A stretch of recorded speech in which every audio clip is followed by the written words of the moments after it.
Bienvenue au cours de rattrapage. Dans cette vidéo, on va aborder une notion très importante dans l'optique du bac, et surtout des épreuves expérimentales. Alors j'espère que vous êtes au point sur tout ce qui est tableau d'avancement, réaction acido-basique et étalonnage, enfin lecture graphique. Donc c'est parti. Les dosages. Réaliser un dosage, c'est déterminer avec la plus grande précision possible la concentration d'une espèce chimique dissoute dans une solution. Si vous savez plus ce que c'est qu'une solution, je vous conseille d'aller voir ce qui se passe en seconde. Les dosages peuvent se présenter sous différentes formes. On a les dosages par étalonnage et on a les titrages. Pour les dosages par étalonnage, on va en parler. Pour les titrages, on va en parler de trois types différents. Le titrage par pH-métrie, par conductimétrie et par colorimétrie. Dosage par étalonnage. On dose par étalonnage quand on détermine la concentration par comparaison avec d'autres concentrations qu'on connaît. Et ça nous permettra de tracer une droite d'étalonnage. Mais pour ça, il faut avoir une grandeur qu'on va mesurer. Et ça, on l'a déjà fait en première avec la loi de Beer-Lambert. Et justement, le premier dosage qu'on peut faire en terminale S, qui est faisable en terminale S en sortant de première S, c'est un dosage en utilisant le spectrophotomètre. Ici, on va mesurer la grandeur qui s'appelle l'absorbance, et l'absorbance se trouve que pour des solutions diluées, elle est proportionnelle à la concentration. On a donc, selon la loi de Beer-Lambert, A est égal à K fois C. En fait, c'est epsilon fois L fois C, mais bon, L étant égal à 1 cm la plupart du temps, et epsilon, du coup, se retrouve être une constante. Ce qu'il faut savoir faire, et c'est très important, c'est établir une courbe d'étalonnage à partir de mesures qu'on va vous donner, ou que vous allez faire vous-même en TP. Et c'est là que c'est important dans l'optique, par exemple, d'une épreuve expérimentale au bac. Une fois qu'on aura mesuré ces différentes absorbances en fonction des concentrations qui sont données, ou qu'on a fait nous-mêmes par dilution, on va pouvoir tracer une droite d'étalonnage et ensuite replacer notre solution inconnue avec son absorbance mesurée sur cette droite d'étalonnage et retrouver sa concentration par lecture graphique.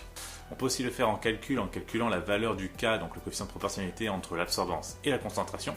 Et une fois qu'on a ce K, on peut retrouver par calcul la concentration si on mesure l'absorbance. L'autre dosage possible, c'est par conductimétrie. Et le principe est exactement le même que pour la concentration. La conductimétrie, ça va être de mesurer la capacité qu'a une solution à faire passer le courant. On va tracer ce coup-ci un graphique qui va nous donner la conductivité de la solution en fonction de la concentration.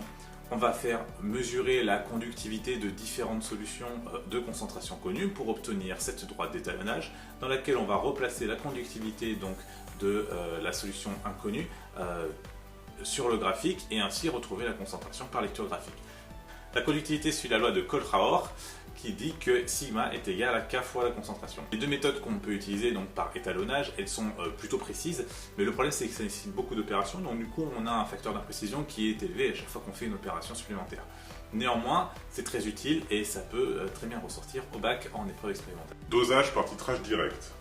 Un dosage par titrage va mettre en jeu une réaction chimique. Et cette réaction chimique, elle doit avoir trois caractéristiques. Elle doit être totale, il ne faut pas qu'il y ait de réactif restant à la fin, elle doit être rapide, ça ne doit pas mettre d'une plombe non plus, et surtout elle doit être unique. Il ne doit pas y avoir d'autres réactions qui risquent de se produire en parallèle. Et ce qui est important dans ce type de dosage, ça va être de repérer l'équivalence. Car l'équivalence, c'est lorsque les deux réactifs, le réactif titrant qu'on va ajouter dans la solution et le réactif titré qui était au départ, ont été totalement consommés. Le réactif titrant, on connaît sa concentration, le réactif titré, c'est celle qu'on cherche, mais on connaît au moins son volume. À l'équivalence, pour connaître les relations entre les concentrations des réactifs, on va utiliser un tableau d'avancement. On va faire un tableau d'avancement standard avec des espèces qu'on ne va pas nommer. Et voilà, lorsqu'on est à l'équivalence, tous les réactifs ont été consommés. Donc ça veut dire que la quantité de matière du réactif A divisé par A est égale à la quantité du réactif B divisé par B. Et comme on sait que N est égal à C fois B, et bien du coup on pourra retrouver les concentrations de cette façon-là. Reste à voir les trois titrages possibles qui sont faisables donc en terminale S à partir d'une réaction de titrage. Titrage par conductimétrie. La conductimétrie, on l'a déjà fait un petit peu avant, c'est lorsqu'on mesure le courant qui peut circuler à l'intérieur d'une solution. Il va donc nous falloir une solution ionique ou du moins contenant des ions pour faire circuler le courant. Et il faut que l'espèce qu'on titre soit un ion. Lors du titrage, si on trace la courbe qui nous donne sigma, donc la conductivité en fonction du volume de réactif versé, on va obtenir deux types de droites. Cela vient du fait que la conductivité en fait est proportionnelle à la concentration via un facteur qui lui est propre à l'ion en question. Donc en fait on aura sigma qui est égal à la somme des lambda i concentrations des espèces. Par exemple, si on titre de la soude avec de l'acide chlorhydrique, en fait on aura sigma qui est égal à lambda Na+, fois la concentration en Na+, plus lambda Cl-, plus la concentration, fois la concentration en Cl-, etc., avec H- et H3O+. On remarque alors logiquement qu'avant l'équivalence, en fait le réactif qu'on va faire réagir avec le réactif qu'on va introduire vont réagir et vont faire en sorte que ces ions s'annulent. Donc petit à petit, la concentration en un des deux ions de départ et en un des deux ions qu'on ajoute va diminuer. Et si cette concentration diminue, forcément la conductivité diminue. Et c'est pas contrebalancé par le fait qu'on rajoute un quatrième ion, puisqu'au final, sur 4 ions de base, il y en a 2 qui disparaissent au fur et à mesure. Une fois qu'on arrive à l'équivalence, les réactifs ont été consommés dans les proportions totales, enfin dans les proportions stoichiométriques. On n'a plus du réactif qu'on titrait, mais on continue à ajouter du réactif titrant, et donc du coup la conductivité, elle va continuer à réaugmenter, puisqu'elle va se retrouver avec ce réactif titrant qui est rajouté avec sa concentration, et donc du coup augmenter la conductivité. L'équivalence, on va donc la repérer quand la conductivité change, c'est-à-dire quand on a la tendance de conductivité qui change. En général, c'est un point d'inflexion, c'est-à-dire au moment où on passe de décroissant à croissant.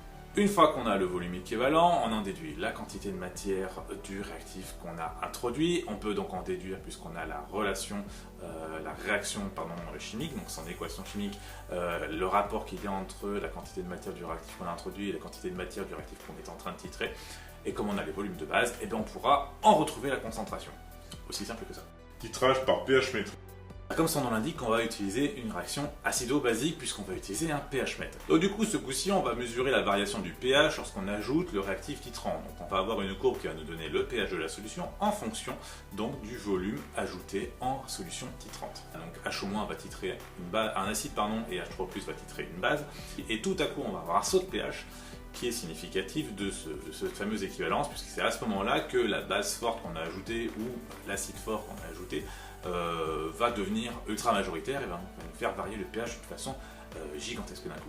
Pour repérer l'équivalence, on va d'abord utiliser la méthode des tangentes, c'est-à-dire que sur le graphe qui nous donne donc le pH en fonction du volume équivalent, il peut avoir ces deux allures-là, soit une à l'endroit, soit une à l'envers.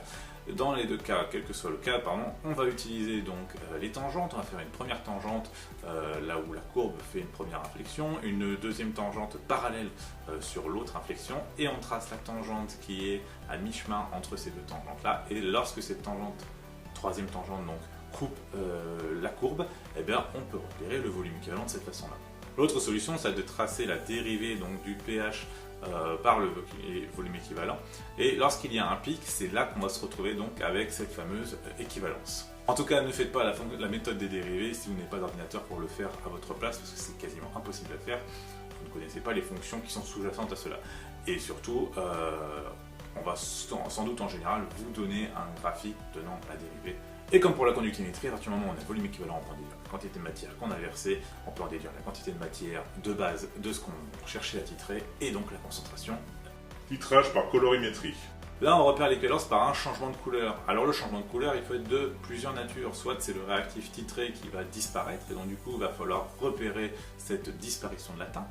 Soit c'est le réactif titrant qui lui est coloré et qui donc du coup est consommé au fur et à mesure et va disparaître, et d'un coup il va rester, donc il va persister. Là, c'est à ce moment-là qu'on a l'équivalence. On peut utiliser parfois un indicateur de fin de réaction, c'est-à-dire que c'est à ce moment-là qu'on va repérer quelle équivalence, puisqu'il y a des priorités en fait dans les réactions. À partir du moment où une réaction de base qui faisait disparaître une couleur n'existe plus, ça va faire intervenir l'autre réaction avec l'indicateur de fin de coloration qui lui va réagir et donc du coup donner une couleur. Et donc toutes ces réactions avec changement de couleur, etc., c'est souvent propre aux réactions d'oxydoréduction.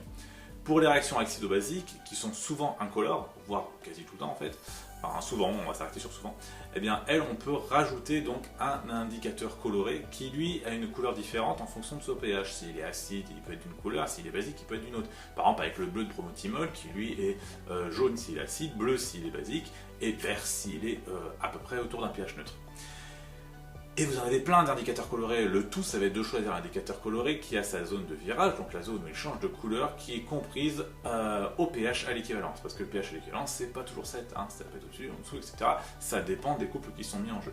Et donc le volume équivalent, on l'aura au moment où cet indicateur coloré change de couleur, puisque c'est à ce moment-là qu'on sait qu'il y a passage d'une solution où la majorité est donc l'ion acide ou basique, à une solution où la majorité est donc l'ion basique ou acide. Une fois qu'on a le volume équivalent, comme d'habitude, on peut en déduire la quantité de matière qu'on a introduite, puis en déduire la quantité de matière de base, puis en déduire la concentration grâce au volume. Ce cours de rattrapage est terminé. Les dosages, c'est quand même super important parce que c'est inévitable, quasiment. Franchement, c'est quasiment inévitable. En ECE, ça tombe. Il y a énormément de sujets d'ECE qui sont sur des titrages. Bon, du coup, ne négligez pas cette partie-là, surtout qu'expérimentalement, elle est hyper importante. Au niveau des sujets à l'écrit, ça peut tomber, ça peut au moins faire partie d'un exercice de chimie. Donc voilà, Ne négligez pas cette partie-là. Pour vous abonner, donc normalement c'est par ici. Pour pouvoir suivre la playlist des Terminales que je remplis au fur et à mesure, et pas aussi vite que j'aimerais, désolé, c'est par ici. Vous avez aussi les premiers S qui doivent être par là parce que c'est toujours utile, on sait jamais. Je vais sur une citation de Régis Debray qui parle de dosage, mais attention, c'est subtil. Toute frontière comme le médicament et remède et poison, tout est question de dosage.